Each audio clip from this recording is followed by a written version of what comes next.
Alright guys, I know I said I would do a install video and have it posted pretty quickly.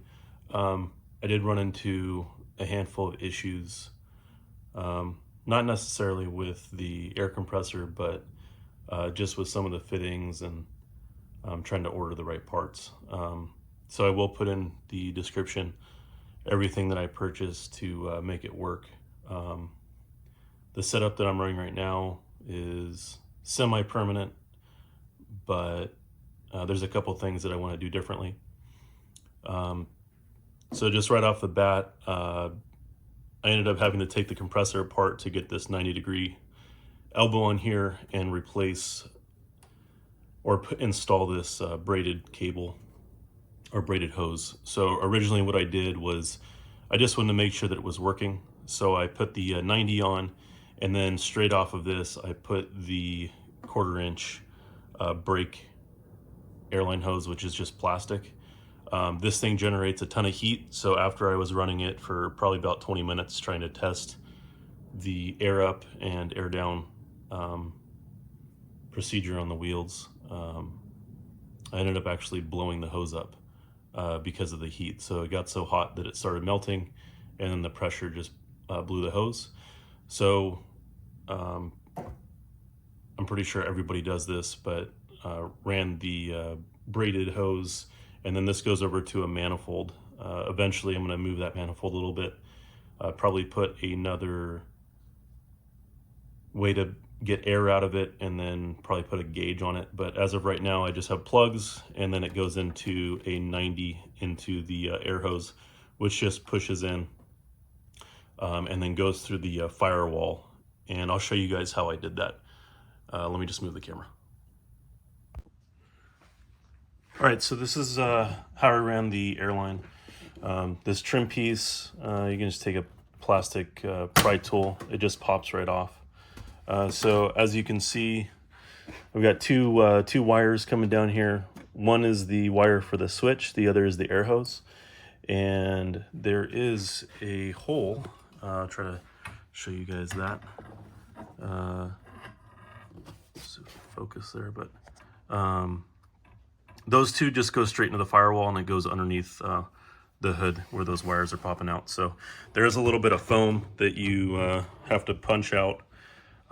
Wasn't too bad. You just need a super long screwdriver or a punch. But as you can see, this is the switch wire. I just ran it underneath the dash, and then I have it on a rocker switch in the center of the dash. Not sure if I'm going to keep that set up or not. But if you look down, the air hose essentially just runs along the bottom of the carpet here, and then that plastic trim piece I took off, obviously. It just runs along there, and it goes to my back seat. And then I'll show you what I did in the back seat. All right, so this is the passenger side of the Jeep. Like I said, I'm not sure if I'm going to keep this set up or not, but underneath I have a 1 gallon air tank. The air hoses are just running underneath the carpet over to the driver's side, and then underneath the driver's side rear seat is one of the rubber drain plugs. So I just pulled that drain plug out and then drilled a hole through it to run the air hose. And then I'll show you how I ran the air hose to the back. So as you can see, I've just got an inlet on this side. The air goes in and then comes out the other side.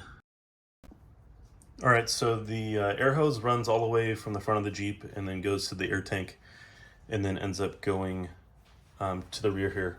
I have a license plate delete, so I was able to run this, which I think looks really clean and makes a pretty quick, accessible way to get air.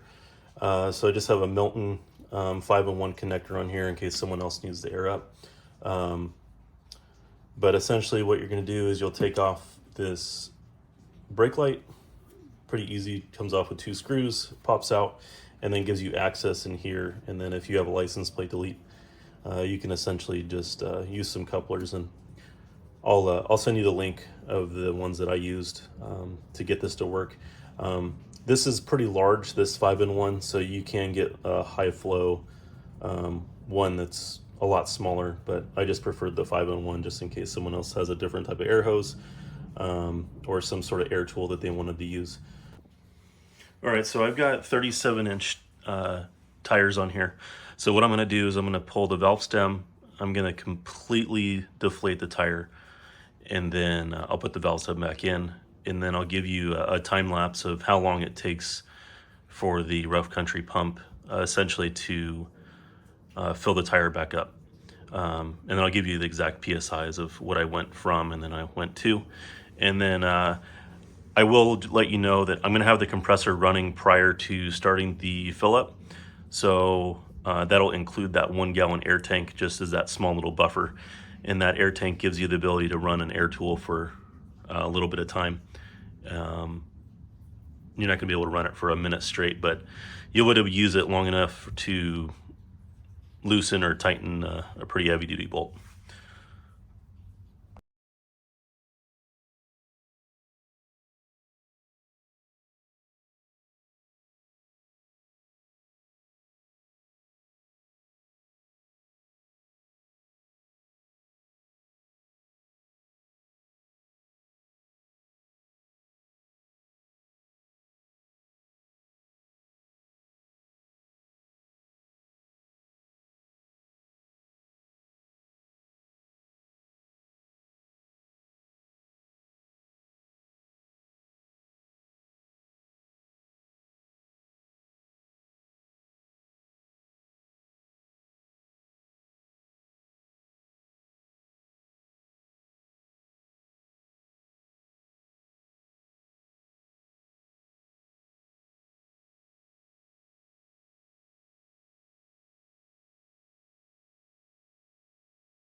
All right, so if you didn't see, the bracket that I'm using to hold the air compressors by Mountain Off-Road Enterprises, put a link to that in the description.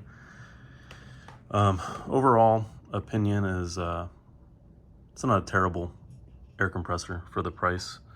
I'm not sure if the airing up with the tire is a little slow because I don't know, maybe some of my fittings are not high flow. I'll have to check. I'll try out some different fittings if I get a better result. I'll create another video and update the stuff that I have on it. But for essentially $300 for an onboard air compressor, filling up a 37-inch tire, I think in about 9 minutes, a little less than that. Not too bad, but definitely faster ways to air up.